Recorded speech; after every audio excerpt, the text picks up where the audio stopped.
Abdul মুত্তালিবের tension বাড়ছে। আজকে আমি বেঁচে আছি, কালকে যদি মারা যায় আমার ইয়াতিম পোতার দেখভাল কে করবে? তাই আব্দুল মুত্তালিব 10 বেটার বাপ হযরত আব্দুল্লাহ ইন্তিকাল করে গেছেন। তাই 9 বেটা বেঁচে ছিল, 9 জনকে ডাকলে 9 ছেলে সামনে দাঁড়িয়ে আছে। বাবুজি আমাদের ডেকেছে তো? হ্যাঁ। কি খবর বলেন? বলে তোমরা বলো, আজকে আমার এই পোতার বাপ নাই, মা নাই, আমার এই পোতা পূর্ণরূপে ইয়াতীম। জানি না কালকে আমি চোখ বন্ধ করে নিতে পারি। এখন আমার পোতার আমি দেখভাল করছি, কালকে যদি আমার ইন্তিকাল হয়ে যায় তো ইয়াতীমকে কে দেখবে? তাই তোমাদের ডাকলাম, কে তোমাদের মধ্যে আছো যে আমার পোতার দেখভালের জিম্মেদারি নেবে? এইভাবে আব্দুল মুত্তালিব বললেন। মুআজ্জাজ ওই সময়তে হযরতে আবু তালিব নবী পাকের চাচা, উনি আওয়াজ দিয়া উঠলো, বাবুজি আমি যে আছি। কারণ আব্দুল মুত্তালিবের 2টা স্ত্রী, প্রথম স্ত্রী থেকে 8 বেটা, দ্বিতীয় স্ত্রী থেকে 2 বেটা। ওই 2 জন কে কে ছিলেন? একজন আবু তালিব আর একজন হচ্ছে বন্ধু হযরতে আব্দুল্লাহ। এক মায়ের গর্ভের সন্তান দোনো ভাই। তাই আবু তালিব বলছে, বাবুজি ছেলে আমার, ভাতিজা আমার, দেখভাল আমি করব। আর আব্দুল মুত্তালিবেরও দিল বলছিল যে আবু তালিব যদি নিয়ে নেয় তো সবচাইতে ভালো। কারণ যে নিজস্ব চাচা ব্যথা বেদনা বেশি হবে। ভাইরা যখন আবু তালিব ভার নিলে তখন আব্দুল মুত্তালিব আবু তালিবকে বলছে, ওগো আবু তালিব তোমার স্ত্রীকে ডাকো। তখন আবু তালিবের স্ত্রী আসলো, নবী পাকের চাচি, ওর নাম লিখেছে কিতাবে ফাতেমা। নবী পাকের চাচির নাম ফাতেমা লিখেছে কিতাবে। তো রাসূলুল্লাহর চাচি এসে বলছেন আব্দুল মুত্তালিবকে, বাবজি কি খবর? বলে গাই তোমার কাছে ডাকলেন। নবী মুস্তাফাকে চাচির পাশে খাড়ো করলেন। আব্দুল মুত্তালিব বলছেন, বলো তো বেটি, এই ছেলের বাপ নাই, মা নাই, মারে তোমার বেটা যদি ইয়াতীম হয়ে যাইত আর কেউ যদি না দেখতো, খাবার না দিত, বলো কেমন লাগতো রে মা? নবী পাকের চাচি বলছেন, বাপু বলেন, দিল খুলে বলেন কি বলছেন? বলে মা এই ইয়াতীমকে তোমার হাতে তুলে দিলাম, এর বাবা মা কেউ নাই, আজকে তোমার জিম্মাতে রাখলাম। এমন কোন কাজ তুমি করিও না বেটি, এমন কোন ব্যথা দেওয়া মতো কাজ করিও না যে ইয়াতীমের মা বলে মনে হয়। নবী পাকের চাচি আব্দুল মুত্তালিবের সামনে নবী পাককে জড়িয়ে বুকে চাপলেন আর কথা দিচ্ছেন, বাবুজি একটুকু অনুভব করতে দিব না যে ছেলের মানা, একটুকু বুঝতে দিব না যে তার মা নাই, আমি যথেষ্ট সেবা করব। এবার বেরাদার আব্দুল মুত্তালিব শান্তি পেয়ে গেল। তখন বন্ধু নবী পাকের বয়স লিখছে কিতাবে 8 বছর, আর আব্দুল মুত্তালিবের বয়স লিখছে কিতাবে 120 বছর। 120 বছর বাঁচলেন নবী পাকের দাদা। 120 বছর বেঁচে ইন্তিকাল হল। 8 বছরের নবী পাককে চাচা আর চাচির হাতে তুলে। अब চাচা চাচি দেখভাল করছে। হঠাৎ বাপু একদিন নবী মুস্তাফা দেখছেন উনার চাচাকে উটের পিঠের উপরে বাপু সামান বাঁধছে, আর অন্যান্য লোক উটের সামান বেঁধে উটের পিঠের উপরে বেঁধে বেঁধে আর আবু তালিবের কাছে আসছে, মানে এক জায়গাতে জমা হচ্ছে। আর রাসূল আল্লাহ কিন্তু দেখছেন একদম পুরা কাফেলা তৈরি হয়ে গেল। দয়ার নবী নবী মুস্তাফা বলছেন চাচা যান, এত লোক আপনার কাছে আসছে উট নিয়ে, আর উটের উপরে সামান বাঁধা আছে, আপনিও উটের উপরে সামান বাঁধছেন। বলুন তো চাচা যান কোথায় যাবে? আবু তালিব নবী পাককে বলছেন বাপুরে, বাড়তে যদি পয়সা থাকি বেটা, রোজগার যদি না করি তো পরিবার কি কইরা চলবে? পরিবারকে চালাতে পারবো না, পরিবারে বিশাল একটা খরচ, তাই রোজগার করতে হবে, ইনকাম করতে হবে। তাই কাফেলা তৈরি হইলো, সামানগুলো উটের উপরে বাঁধলাম, মুলকে শাম যাব, আর সামান বিক্রি করে যা কিছু মুনাফা হবে নিয়ে বাড়ি আসবো। নবী মুস্তাফা সাল্লাল্লাহু আলাইহি সাল্লাম বলেন, চাচা যান মক্কা নগর থেকে মুলকে শাম হেঁটে হেঁটে যাবেন তো 3 মাস যাইতে লাগবে। বলে হ্যাঁ। ফির হেঁটে আসবেন তো 3 মাস হেঁটে আসতে লাগবে। বলে অবশ্যই। তো রাসূলুল্লাহ বলছেন যে যাওয়া আসা 6 মাস। চাচা কার কাছে রাখা যাবেন আমাকে? কে আমার দেখভাল করবে? আপনি ছাড়া আমার কে আছে বলুন? আমি 6 মাস কার কাছে থাকব? আব্দুল মুত্তালিব কি বলে, আবু তালিব কথাটা ভাবলেন, ঠিকই তো বলছে ছেলে, আমাকে 3 মাস যেতে লাগবে, 3 মাস আসতে লাগবে, 6 মাস কার কাছে থাকবে? তখন আবু তালিব বলছে নিজের স্ত্রীকে, এক কাজ করো গো, ছেলেকে জামা কাপড় পরিয়ে দাও আর এক্সট্রা জামা ব্যাগে ভরে দাও। তো নবী পাকের চাচি বলছেন কেন?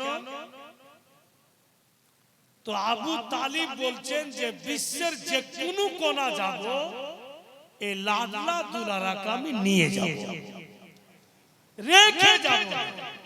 নবী পাকের চাচি জামা কাপড় পরিয়ে দিলে আর এক্সট্রা জামা বাপু ব্যাগে ভরে দিলে।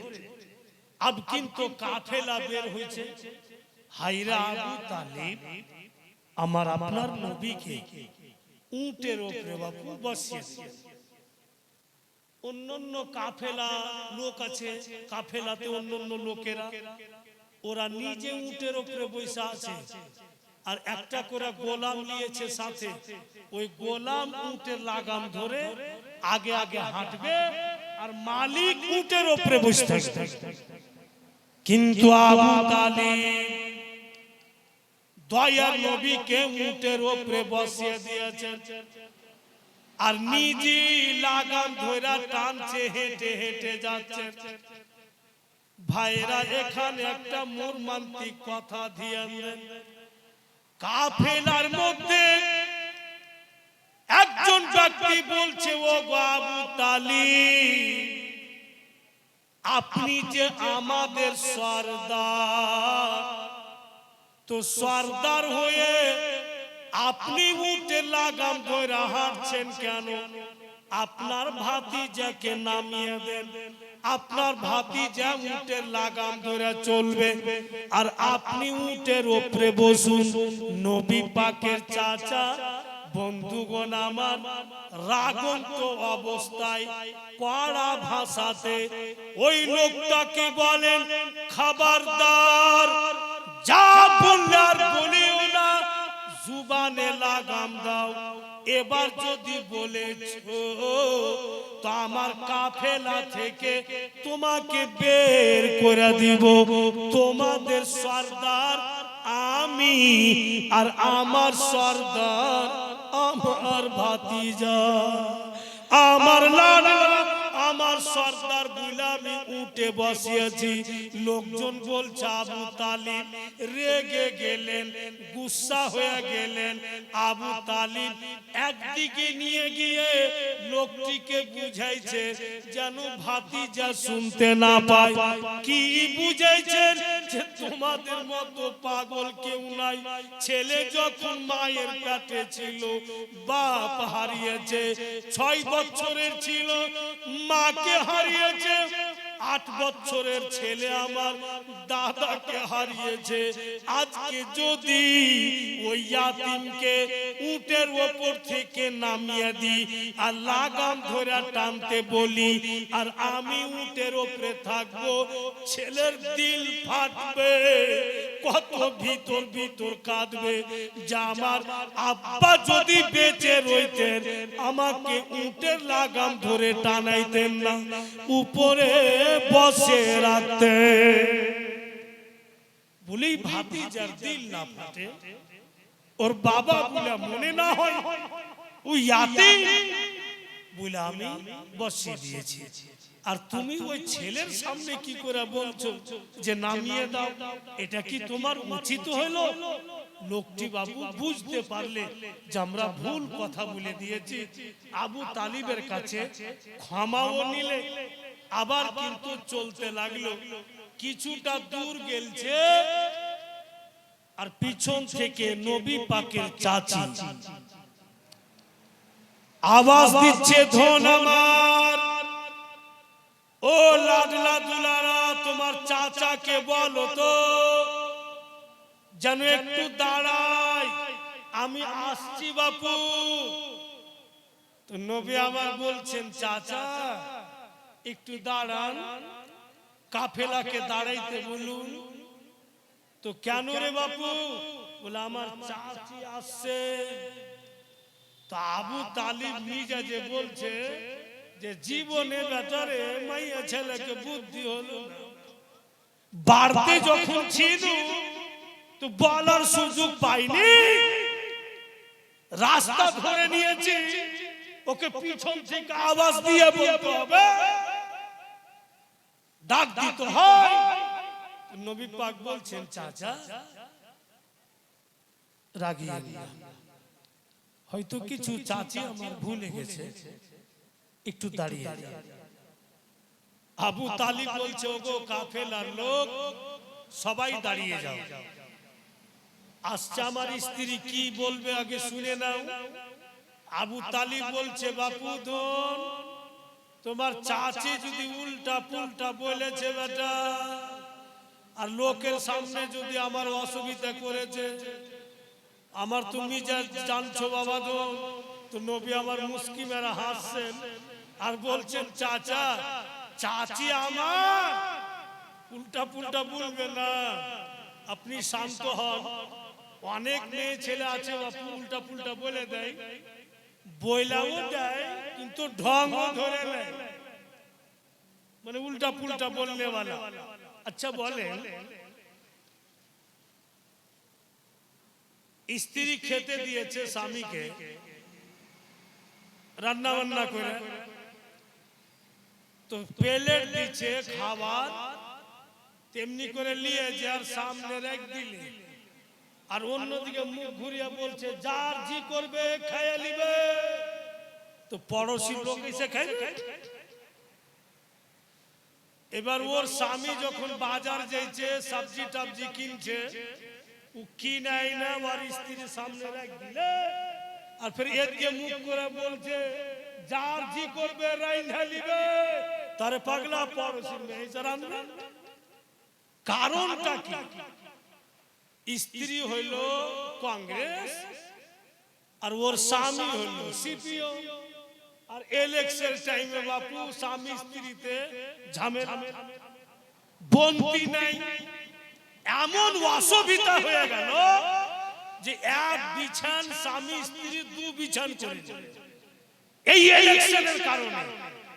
আল্লাহর কি কাম, 6 মাস থেকে লাগাতার যার জি করবে রাঁধবে, যার জি করবে খাইবে, এইরকমই চলছে।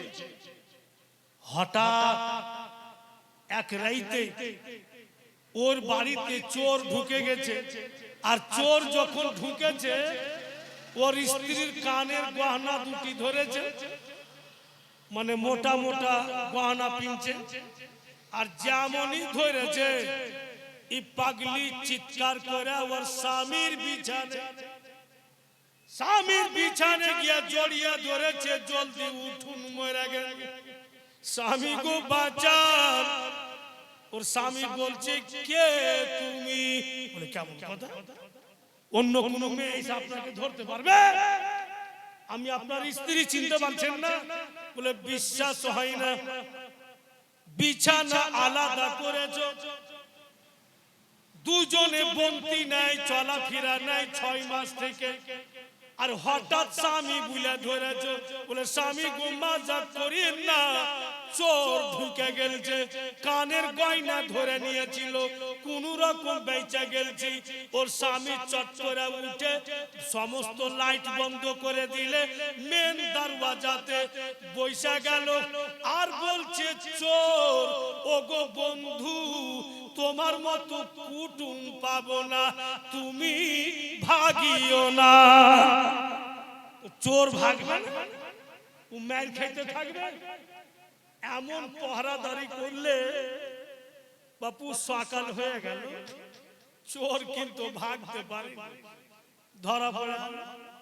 গ্রামের মোড়ল মাতাব্বর বিচারে বসলো, বিচারে বসে দেখছে তো গ্রামেরই ছেলে পেটের দায়ে চুরি করতে এসে, আর একদম ফকির গরিব। তো মোড়ল মুখিয়া বলছে যে কি করবি হে, একে জরিমানা কইরাও কিছু লাভ নেই, ই কিচ্ছু দিতে পারবে না, এক কাম কর, একে থুক ফেলিয়া আর লোকের সামনে 100 বার চাটা, আর ওকে ছেড়িয়ে দে, আর এবার যদি চুরি করেছে তো দেশ থেকে আমাদের এলাকা থেকে বের করে দেব, এটা সাজা দিলে। কিচ্ছু তো নাই, তো কি করবে? মুআজ্জাজ ওটি সাজা দিয়ে দিলে, দিয়া বলছে যাব তুমি যাও। তো যখন চোর যাইছে, তো যার বাড়ি ঢুকেছে, ও বলছে বন্ধু যাইও না। যাবো না মানে? বিচার কর্তা বলছে কেন? বলে আমার একটা কাম আছে, যাই দিব না। বলে তোমার চোখের সামনে থুক চাটাইলাম, ওকে বন করা হলো, তোমাকে বিশ্বাস হয় না, যাই দিবে না? বলে না। কি করবে? তো মারো, মারবা তো? বলে মারতে তো চাইনি। বলে মারবা না, ও যাই তো দিবে না, আর মানে? বলে কাম আছে। কি কাম? ঘরের ভিতর গেল, স্পেশাল লাট্টু লুঙ্গি নতুন নিয়ে আসলো, একটি গেঞ্জি নিয়ে আসলো, লম্বা দেখে গামছা আনলে, আর চোরকে বলছে বন্ধু তুমি লুঙ্গি পরে নাও, গেঞ্জিটা পরে নাও, গামছা ঘাড়ে দিয়া দাও, খুশি খুশি বাড়ি বাড়ি যাও। বিচারকর্তা বলছে বহুত ঘাটিয়া লোক, 3 ঘন্টা বিলা বিচার করনু, 1 কাপ চা দিলে না, ফির চোরকে লাট্টু লুঙ্গি, চোরকে গামছা, ই কোন লোকের লোক, ই কোন হিসাব? লোকটা বলছে ভারতবর্ষে এরকম কুটুম ধুড়া পাবো না। 6 মাস থেকে স্বামী স্ত্রীর বন্তি ছিল না। ই বন্ধু চুরি করতে যদি না আসতো, স্বামী বুইলা ধরতক না। 6 মাসের ঝগড়া একই রাইতে মিটিয়া দিলে এইরকম কুটুম পাবো না। তাই লাট্টু লুঙ্গি দিচ্ছি, গাঞ্জি দিচ্ছি। চোর বাপু মনে মনে তসবি গুনছে, আল্লাহ খুঁজা রাখবো কার বাড়ি স্বামী স্ত্রীর দ্বন্দ্ব, মায়ের পড়বে এমনি সন্ধ্যা বসে থাকবো, কিছু তো পাবো।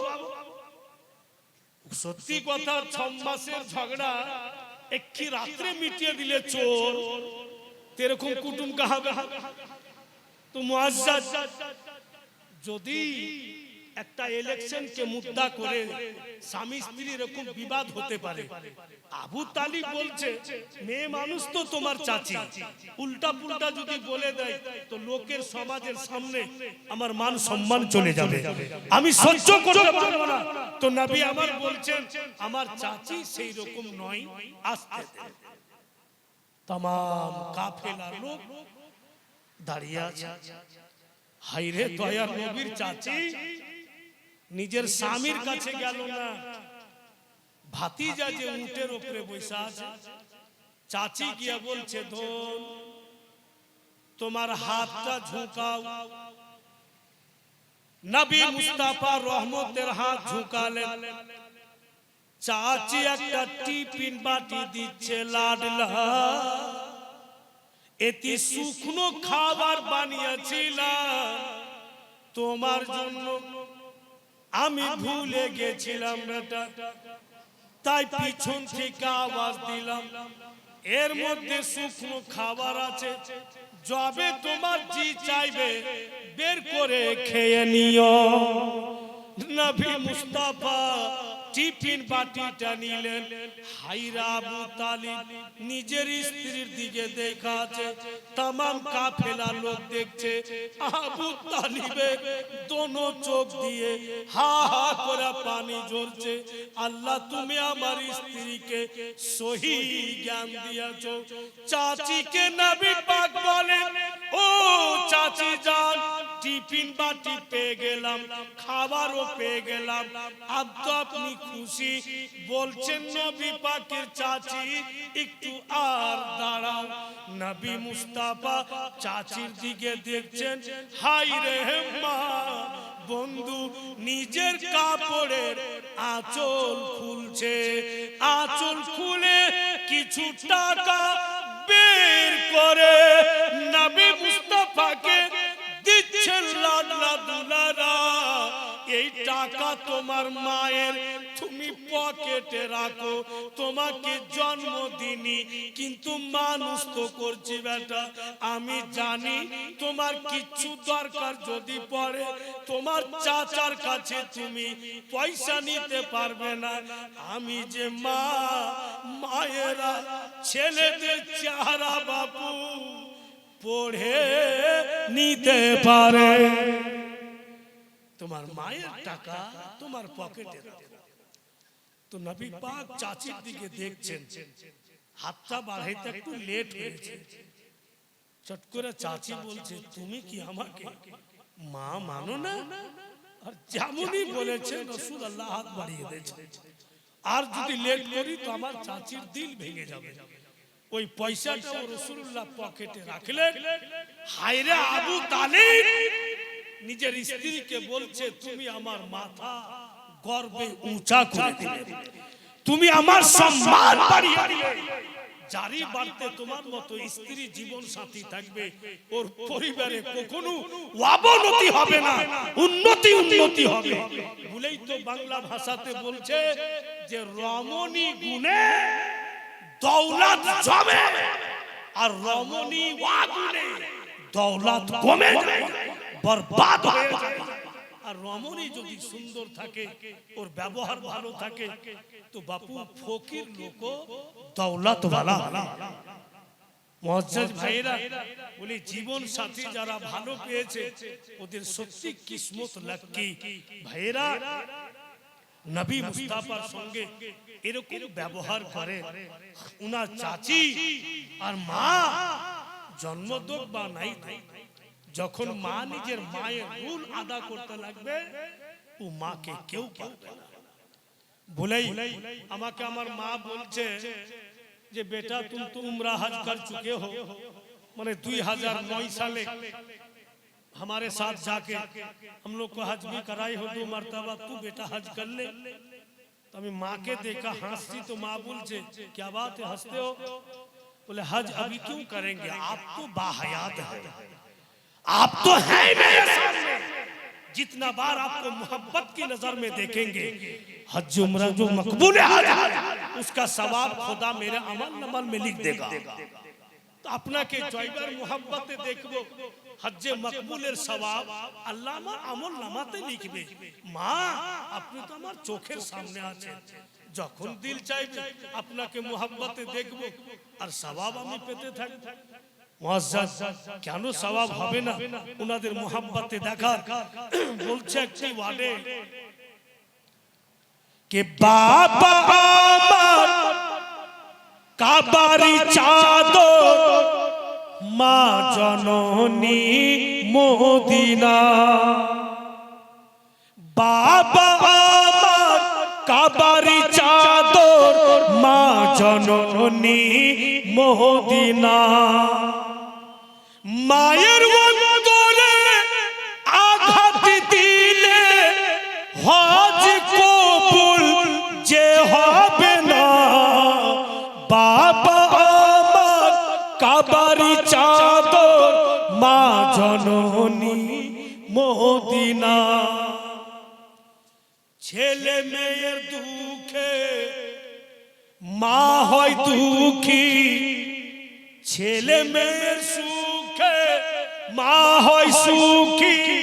হায় রে মা তুমি এমনই মা, তোমার কদম তলে রয়েছে, তোমার কদম তলে রয়েছে জান্নাতে রো ঠিকানা।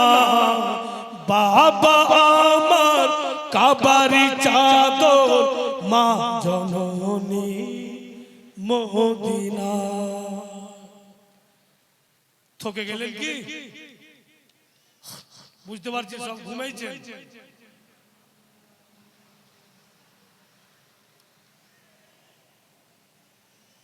ঘুমান না, জেগে আছেন সব। অত রাত বেশি জাগবেন তো ফের সকালে উঠতে পারবেন না।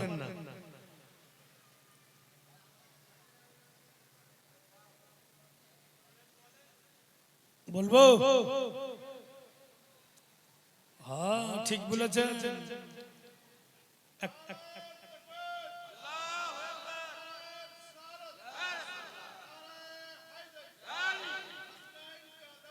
নাই ছড়ে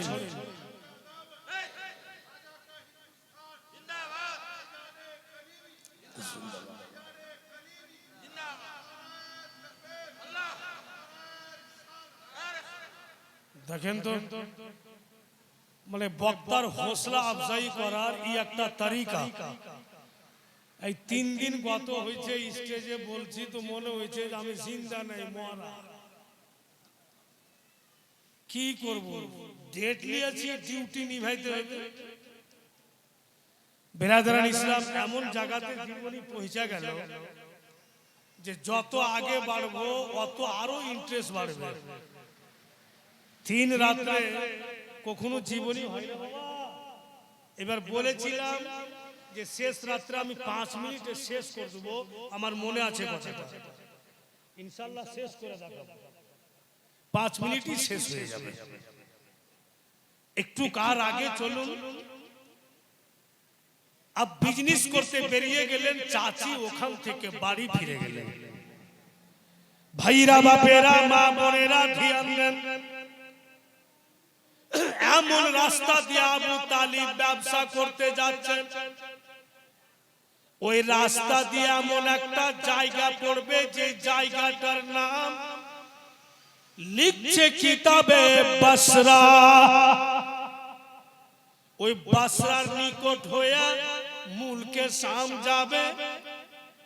ওই বসরাতে এমন একটা রাহিব আছে যার নাম লিখছে কিতাবে বহাইরা রাহি। ওই বহাইরা রাহি আসমানি কিতাবে পড়েছেন, যিনি বিশ্ব নবী, যিনি আখেরি নবী, আল্লাহ পাকের হাবিব, সূর্যের তাপের সময় যদি রাস্তা দিয়ে চলেন তো বাদল উড়ে আসবে আর নবী মুস্তাফার মাথার উপরে ছায়া করে থাকবে। ওই বহাইরা নজর করে দেখছে একটি কাফেলা চলে আসছে। একটা উটের উপরে যেন বাদল মেঘ ছায়া করে আছে, যেদিকে যেদিকে উট যাচ্ছে আর মেঘের বাদলও যাচ্ছে, আর উটের উপরে নবী মুস্তাফা বসে আছে। চট করে বহাইরা কিতাব খুললে, এই পরিচয়টা তো আমি পড়েছি, কিতাব খুলে দেখছে তো পরিচয় কার? তো আখেরি নবী। আর যে কোনো মানুষ দূরকার সফর যদি হেঁটে হেঁটে যায় তো কন্টিনিউ লাগাতার হাঁটতে পারবে না, ওকে জায়গা জায়গা একটু রেস্ট নিতে হবে, আরাম করতে হবে। তো ওই বসরার টাউনের পাশে तमाम বিজনেসম্যান ওখানে একটা রাত থাকে, আরাম করে, তারপরের দিন ফির যায়। ভাইরা বাপেরা আমার, যেমনই বসরা পৌঁছিলেন আবু তালিব तमाम লোককে বলছে এক কাজ করো, উটের উপর থেকে সামানগুলো নামিয়ে দাও, সামানগুলোকে জমা করে রাখো, উটগুলোকে বসিয়ে দাও, পানি টানি খাওয়াও, আজকে এখানে আরাম করি, কালকে রওনা হব। ঠিক ওখানে কাফেলা রুকে গেল, আর এদিকে বহাইরা নিজের গোলামকে বলছে, ও গোলাম, ওই যে কাফেলা আরাম করছে, আমার তরফ থেকে যাও আর কাফেলাকে দাওয়াত করে এসো। দাওয়াত করতে বলছে বহাইরা। গোলাম বাবু মালিকের দিকে টক টক করে দেখছে, দাওয়াত করতে যায় না। বহাইরার স্ত্রী বলছে গোলামকে, তোমার ব্যাপারটা কি বলো তো, তোমার মালিক দাওয়াত করতে পাঠাইছে, তুমি দাওয়াত করতে যাচ্ছ না কেন? তখন গোলাম বলছে, মালকিন সাহিবা, আমি তো টেনশনে পড়ে গেলাম। বলে কেন? বলে অনেক বছর থেকে আপনার বাড়িতে গোলামি করছি, আমি এখন পর্যন্ত আমার মালিককে কাউকে খাওয়াইতে দেখিনি। এত কঞ্জুস, মহা কঞ্জুস, 1 টাকা কাউকে দিবে না আর কাউকে কিছু খিলাইবে না, এত কঞ্জুস লোক। আর প্রথম বলছে যে পুরা কাফেলাকে দাওয়াত করেছো। আমার দিল কেমন করছে মালকিন, আর খিলিয়া টক নাই, খিলাইতে পারবে না। তো বহাইরার স্ত্রী বলছে, ওগো তুমি তো জানছো যে তোমার মালিক কঞ্জুস, কাউকে কিছু দেয় না, খিলাই না। আর প্রথম যখন রাজি হয়েছে তো সুযোগ ছাড়িও না, যাও দাওয়াত করে এসো। তো দাওয়াত করতে বের হয়েছে, আর বহাইরা বলছে কি, শুন, আমি বুঝে গেছি তোর দিল বলছে যে আমি কাঞ্জুস লোক, কি দিই না, খিলাই না, আর হঠাৎ এতটি লোককে দাওয়াত করতে বলছি, তোর চিন্তাধারার বাহিরে কথা না। শোন, কাফেলাতে এমন একটা লোক আছে, এমন একটি গোলাপ ফুল আছে, একবার দেখবি তো বারবার দেখতে ইচ্ছা করবে। ওই লোকটাকে দেখবো, ওর হাতখানা চুমবো, বলে পুরা কাফেলাকে দাওয়াত করছে একটা লোকের কারণে। বলে এতই সুন্দর মালিক? বলে হ্যাঁ। উনাকে দেখার পর তুমি নিজকে ভুলে যাবে, কিন্তু উনার চেহারা ভোলা যাবে না। গোলাম বলছে ঠিক আছে মালিক, তাই হবে। গোলাম গিয়ে বলছে কাফেলার সর্দারকে, আবু তালিব হাত খাড়ো করছে আমি। বলে আপনারা সকল লোককে আমার মালিক বুহাইরা রাহিব দিল থেকে দাওয়াত করলেন। আবু তালিব দাওয়াত কবুল করলেন, ঠিক আছে যাও তুমি ইন্তজাম করো, আমি আসছি। গোলাম চলে গেল। আব দেখেন বাপু ফেয়ার কুণ্ঠে লাগছে, ঝামেলা কোন জায়গাতে সৃষ্টি হচ্ছে। আবু তালিব চট করে নবী পাককে বলছে, লাল আমার ধন আমার, তুমি হেঁটে হেঁটে যাইও না, কষ্ট করিও না, তোমার চাচি যেটা টিফিন বাটি দিয়েছে বেটা আমাকে দিয়া দাও, আমি টিফিন বাটি নিয়ে যাচ্ছি, তুমি যাইও না, সামানের কাছে আরাম করো, যা কিছু দিবে আমি খাবো, আর তোমার জন্য বেটা টিফিন বাটিতে ভরে নিয়ে আসবো। মানে জিনাকে দেখবার জন্য দাওয়াত উনাকে বসে রেখে দিলেন। अब तो झमेला লেগে গেল।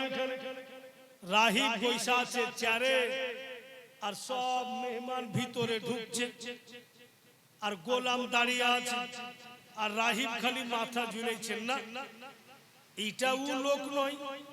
ফের আরেকজন গেল, ফের আরেকজন গেল, এমনি করতে করতে বাপু টোটাল লোক ভিতরে চলে গেল, কিন্তু আমার আপনার নবী নজরে আসলো না। রাহিবের মন খুব খারাপ, জিনার জন্য দাওয়াত, আজকে উনাকি পেলাম না। হায় হায় হায়, জীবনে এত লোককে খিলাইনি, আমি লাগছে বরবাদ হয়ে যাবে, আমার লাগছে ঘোটালা হয়ে যাবে, আর লোক বাপু সব লাইন দিয়ে বসে গেছে। গোলাম বলছে মালিক মেহমান বসে গেছে, খাইতে দিব, বহাইরা চালাই দেখে দিছি না, কিচ্ছু বলে না। ও তো মনে মনে ভাবছে যে আমার লস হয়ে গেল, কি করতে দাওয়াত। ফের গোলাম বলছে মালিক সাহেব কিচ্ছু বলেন, খিলাবো কি? বহাইরা বলছে মিজাজ খারাপ করিস না, জি করে খাইতে না জি করে ভেগিয়ে দে, মানে ওর মন খারাপ হয়ে গেছে। তো বহাইরার স্ত্রী বলছে গোলামকে যে শোনো, ওকে আর বলিও না, খাবার দাও, মেহমান চলে এসে দিয়ে দাও। সবাইকে খাবার দিলে, কিন্তু বহাইরা রাহিব বাপু শান্তি পাইল। আবু তালিব টিফিন বাটি নিয়ে বলছে এতে কিছুটা খাবার দাও। বহাইরা বলছে কেন?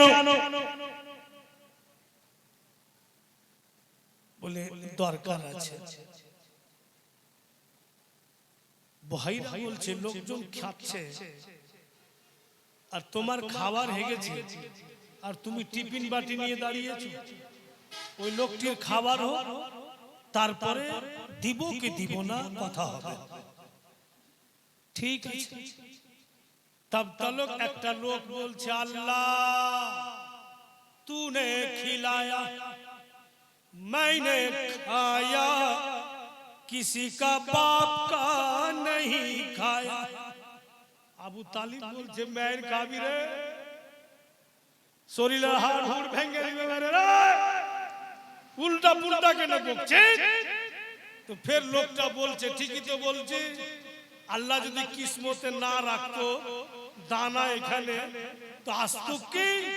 ওই জন্য বলছে আল্লাহ তুমি খিলাইলা আমি খাইনু, করির বাপের খাইনি। বহাইরা রাহিব বলছে বদবদ কইরা বকিস না, তোর গলাতে হাত ভরা বাইর করব। বাড়ি আমার, দাওয়াত করেছি আমি, আর আমাকে শুনিয়া বলছি যে করি বাপের খাইনি। আবু তালিব বলছে ছেড়ে দেন, আর দিমাগি সান্তলান আর দিমাগি যেটা বুদ্ধির লন পরশু ফাইটা গেছে, ঠিক নাই, উল্টা পুল্টা বকছে। বেরাদার মুআজ্জাজ রাহিব তো ক্ষান্ত হলো, এবার বলছে যে টিফিন বাটি কি করবেন বলেন। তো বলতে যে এই জন্য টিফিন বাটি নিলাম যে আমার একজন লাডলা দুলারা আছে, ছেলেকে আমি আসতে দিই, এই জন্য আসতে দিই, ছেলে আমার বড় নাজুক, আমাকে দিয়ে দেন আমি নিয়ে যাব। বহাইরা রাহিব বলছেন যে ডাকা হোক, আমি সবাইকে দাওয়াত করেছি, ওই ছেলেকে ডাকা হোক। ঠিক নবী পাককে ডাকা হলো। যেমন দয়ার নবী মুস্তাফা বহাইরা রাহিবের সামনে এসে, বহাইরা রাহিব কুরসি ছেড়ে দাঁড়িয়ে বলছে হুজুর আপনার চলতে এত লোককে দাওয়াত করেছি, আপনি যদি না থাকতেন কাফেলায় তো দাওয়াত করতাম না। বলছে বহাইরা আবু তালিবকে আপনার লোকজনকে পাঠিয়ে দেন, আপনার ভাতিজাকে আমি খাওয়াবো। বহাইরা রাহিব নিজের হাতে খাওয়ালেন আর বলছেন আবু তালিব গো আমাকে 10 মিনিট সময় দাও, আপনার ভাতিজাকে একটু নির্জনে নিয়ে যাব, নির্জনে নিয়ে যাব, ঘরের ভিতরে নিয়ে যাবার পরে আমি 2-4টি কথা বলবো, তারপরে আপনাকে দিয়ে দিব। আবু তালিব বলে কখনো না, যা বলবে আমার সামনে বলো, আকাই যেতে দিব না। নবী আমার বলছেন চাচা ওর যখন আরমান আছে আমাকে যেতেই দেন, কিচ্ছু ক্ষতি হবে না। বহাইরা আমার আপনার নবীকে ঘরের ভিতর নিয়ে গেল, একটা উঁচু জায়গাতে বসিয়া দিলে, মুখে কিছু বলে না বহাইরা আমার আপনার নবীর চতুর্দিকে ঘুরে। যখন ঘুরতে লাগলো নবিয়ে দো জাহাঁ রাহমাতাল লিল আলামিন, নবী গুণের সরদার খতমুল মুরসালিন, উনি বলছেন বহাইরা তুমি কত ঘুরবে আর ঘুরিও না, এসো নিকটে, তুমি কেন ঘুরছো বলো বা না বলো আমি বুঝতে পারছি,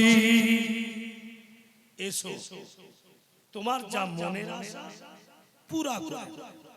নবী মুস্তাফা কামিজটাকে উপরে উঠাইতে লাগলেন।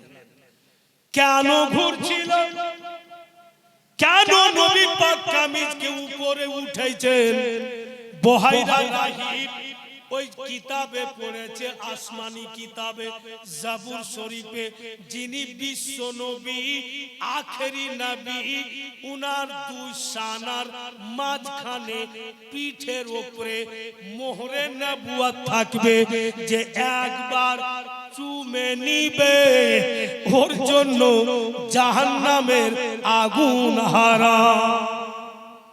ওই মোহরে নবুয়তকে চুমার জন্য চতুর্দিকে ঘুরছিল, মোহরে নবুয়তকে চুমলে এবার বহাইরা রাহিব আকা মাওলাকে যখন বিদায় দিবেন তো বলছেন হুজুর একবার একটা কথা বলেন না। কি কথা রাহিব বল? बस একবার আপনার পবিত্র জুবানে বলে দেন যে বহাইরা আপনার হয়ে গেল। ইয়া রাসূলুল্লাহ আমি জানি কিতাবে পড়েছি আপনি যখন 40 বছরে যাবেন নবুয়ত প্রচার করবেন কালমা প্রচার করবেন ইয়া রাসূলুল্লাহ আমি যদি আপনার 40 বছর পর্যন্ত বেঁচে থাকি আমিও কালমা পড়ব ইসলামে শামিল হব আর যদি আপনার কালমা প্রচারের পূর্বেই আমার ইন্তিকাল হয়ে যায় আমি যদি মারা যাই হুজুর গো আমাকে ভুলে যায়েন না কাল কিয়ামতের মাঠে আপনি আপনার উম্মতের সঙ্গে বহাইরাকে শামিল করে নিয়ে নবী আমার বলছেন তাই তুমি ঘাবড়াও না আকা একবার বলুন আমি আপনার হয়ে গেলাম আমার আপনার নবী হালকা তাবাসসুম মুস্কি মেরে হেসে বলছেন कि तुम मेरे हो তুমি আমার আর যখনই বলেছেন তুমি আমার চটচরা বহাইরা নবী মুস্তাফার হাত ধরে চটচট করে চুমছেন আর কি বলছে ওই কথাগুলো একই ছন্দে বলেছে कि दुनिया में गरे तूने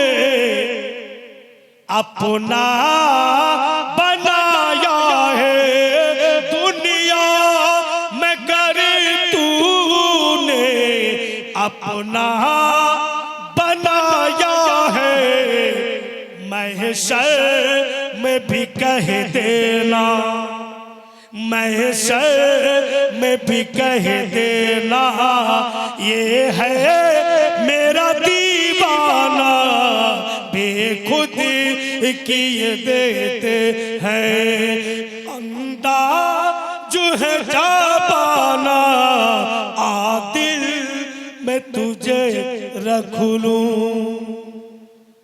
अब बोहाइरा राही नबी मुस्ताफा के विदाई করছেন আর বলছেন ও গো আবু তালিব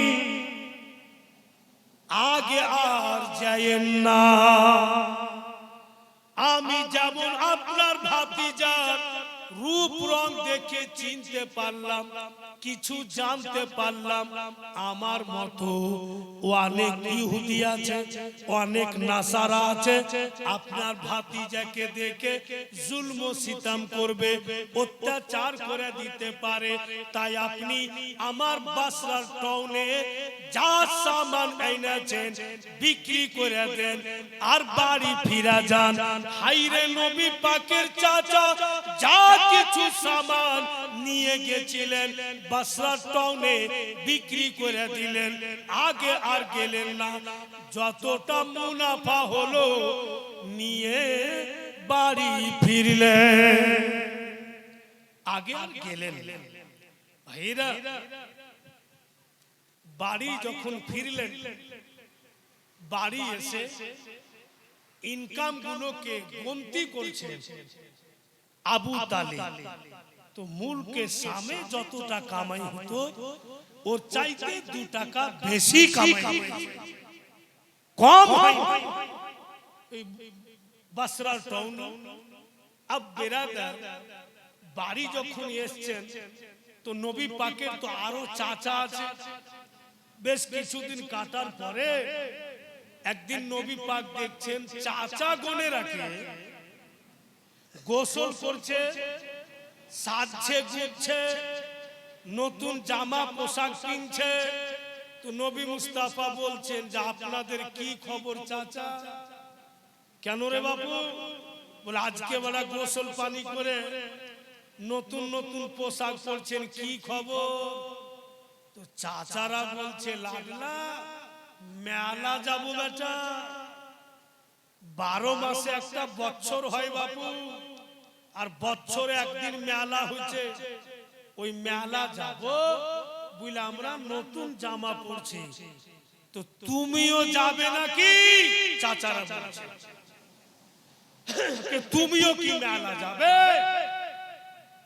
দয়ার নবী মুস্তাফা চুপ হয়ে গেলেন চাচাগণ বলছেন বুঝতে পারছি তুমিও যাবে, ঠিক আছে চল তোমাকে নিয়ে যাচ্ছি, তবে বাবু তোমাকে সওদা পানি কিনে বাড়ি পাঠিয়ে দিব, তুমি চলে আসবে, আমরা একটু লেট করে আসবো। চাচার সঙ্গে নবী মুস্তাফা, ও ভাইরা বাপেরা জওয়ান ছেলেরা যারা জীবনই লাগিয়েছেন মেহনত করে, এই বক্তব্যটা শুনে দেখো যে তোমরা কত দূর কাজ করেছো, তোমরা মেহনত করেছো, মেহনত তোমাদের যাই হবে না, বরবাদ হবে না, আর কত সওয়াবের কাম করেছো। দিল লাগিয়ে শুনে নাও বক্তব্যটা। নবী মুস্তাফা চাচাদের সঙ্গে মেলা গেলেন, চাচা গনেরা সওদা পানি কিনে দিয়ে ভাতিজাকে বলছে বাপু বাড়ি চলে যা, আমরা কে লেট হবে। রাসূলুল্লাহ সওদা পানি নিয়ে বাড়ির রাস্তা নিলেন, কিছু দূর এসছেন নবী পাক, রাসূলুল্লাহ দেখছেন যে একটা বুড়া আদি দাঁত আছে আর আদি নেই, দৌড় ছাড় চলে আসছে।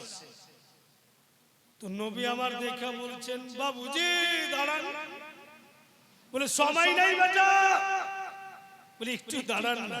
আর যেমনই রাসূলুল্লাহর চেহারার দিকে মার্ক করে দেখেছে, এক তো নুরানি চেহারা, লোকটা কিন্তু দাঁড়িয়ে যায়। বাপু তুমি দেখতে তো বড় সুন্দর, বেটা সুন্দর তো হবে, কারণ যে ছেলেরা সব পড়ছে আপনারা শুনছেন যে কত সুন্দর নবী পাক, জোরে বলেন তো সুবহানাল্লাহ। জায়গা আছেন তো বলেন ইয়া রাসূলুল্লাহ, ইয়া আলী, ইয়া আলী, ইয়া আলী। আজকাল হে গোটা রাত চলবে, লক্ষণ ওরকমই লাগছে, বুঝতে পারছেন তো। তো বয়স্ক লোকটা বলছে তুমি দেখতে বড় সুন্দর, নবী পাক কত সুন্দর, कि सूरत भी कुरानी है और सीरत भी कुरानी है, देखो क्या चेहरा नूरानी है। सूरत माने चेहरा, चेहरा वो कुरानेर मतो, सीरत माने व्यवहार, और व्यवहारও कुरानेर मतो। कुरान तो आईना छे रसूलुल्लाह के सीरत भी सूरत भी कुरानी है, सीरत भी कुरानी है, देखो क्या चेहरा नूरानी है, क्या चेहरा नूरानी है। होगी नमाज़े इश्क मुकम्मल, होगी नमाज़े इश्क मुकम्मल, उनको कर लो इमाम मदीना तुझे सलाम। नूर का सागर नूर की मैं, नूर का सागर नूर की मैं, नूर का छलका जाम मदीना तुझे सलाम। বৃদ্ধ লোকটা বলছে বাপু আমার কি বলছো বেটা, বলে আপনি বৃদ্ধ মানুষ এত স্পিরিটে কোথায় দৌড়িয়ে যাচ্ছেন, বলে বাপু তুমি জানো না মেলা হয়েছে বেটা, ওই মেলা যাচ্ছি, তুমি কান লাগিয়ে শুনো আওয়াজ পাবে। ঠিক নবী পাক শুনছেন তো তাবলা ডুবকির আওয়াজ, মানে যেখানে তাবলা ডুবকি বাজছে ওখানে যাচ্ছ, বলে হ্যাঁ। কি আছে ওখানে, বলে সুন্দরী রূপসী মেয়েরাকে নাচাইছে, আর যে যেমন টাকা দিবে ওকে সেই রূপ নাচন দেখাবে। এ মা বোনেরা তোমাদের ইজ্জত নবী মুস্তাফা কি করে রক্ষা করেছেন দেখো। আকা মাওলা কি করে তোমাদের সম্মান দিয়েছে, পজিশন বাড়িয়েছে। যিনার জীবনী শুনতেছেন উনি তোমাদের সম্মান কত সুন্দর করে বাঁচান। দয়ার নবী বলছেন ওই বৃদ্ধ লোককে, ও বাবুজি একটি কথা বলবেন কি, যেই মেয়েরা নাচন দেখাইছে আপনারই বেটি বা বোন থাকতো, বলুন তো কেমন লাগতো? আপনারই বেটি বা বোন লোকের সামনে নাচতো আর গোটা দুনিয়ার লোক দেখতো, তো আপনাকে কেমন লাগতো? মা বোন তো ইজ্জতের জিনিস, মা বোনেরা পর্দার জিনিস, ওদের বেপরদেগি কেন করেন? এই জঘন্য মেলা বন্ধ কেন করছেন না? বৃদ্ধ তখন বলছে, লাডলা দুলারা তুমি দেখতে যত সুন্দর বেটা, তোমার কথা অতই সুন্দর, কিন্তু কি করব মেলার কমিটি বড় শক্ত, আমি যদি বলতে যাই আমার পিঠের চাম থাকবে না, সম্ভব নেই বেটা, যাকলেই বন্ধ করে দে। তো নবী পাক বলছেন তবে এক কাজ করেন, আপনি আমার সাথ দেন, আমি আপনার সাথ দিচ্ছি, আমরা দুইজন হইলাম। বৃদ্ধ লোকটা বলছে আমি সাথ দিলাম। ফের নবী পাক একজনকে আর ডাকলেন, নিজের দলে করলেন, আর একজনকে ডাকলেন, নিজের দলে করলেন। এমনি করতে করতে আমার আপনার নবী এক দুই করে 40 জনকে জমা। আজকাল ছেলেরা ক্লাব গঠন করছে, এই নতুন কথা না, প্রথম ইসলামিক ক্লাব গঠন করেছেন নবী মুস্তাফা নিজের জামানাতে। বলাই যেটা ক্লাব বাপু, ওটাকে বড় কাপ দিয়ে আমরা ক্লাব বলি, ছোট কাপ দিয়ে না। বড় কাপ দিয়ে মানে ক্লাব ওকে বলে যেখানে দিলের আলোচনা, কলব মানে হচ্ছে দিল। আর ওই ক্লাব যখন তৈরি হবে অতি ইসলামের সেবা হবে, অতি ভাইরা বন্ধু বোনেরা আমার, এক কথাই নেকির কাজ হবে, গরিব দুঃখীর সেবা হবে, ইসলামিক প্রতিষ্ঠান হবে, ওই ক্লাব থেকে তৈরি হবে। প্রথম নবী মুস্তাফাই তৈরি করেছেন। 40 জন তৈরি হলো। এবার আমার আপনার নবী বলছেন চলো 40 জন মেলা 40 জায়গাতে দাঁড়াবে, আর প্রথম আমি বইলা উঠব, এই জঘন্য মেলা চলবে না। মা বোন সকলের আছে, এদের ইজ্জতকে নিলাম করা যাবে না, এরা পর্দার জিনিস। তোমরা 40 জনের মধ্যে একজন ফের অন্য দিক থেকে দাঁড়িয়ে বলবে ঠিক বলেছেন চলবে না, অন্য দিক থেকে আরেকজন বলবে ঠিক বলেছেন চলবে না। 40 জন যখন চলবে না বলবো, যারা মেলার কমিটি ওরাও ভয়ে বলবে চলবে না। কত সুন্দর সিস্টেম করলেন। কিন্তু ওই 40 জনের মধ্যে একজন বাপু বড় উঁচা লম্বা, একদম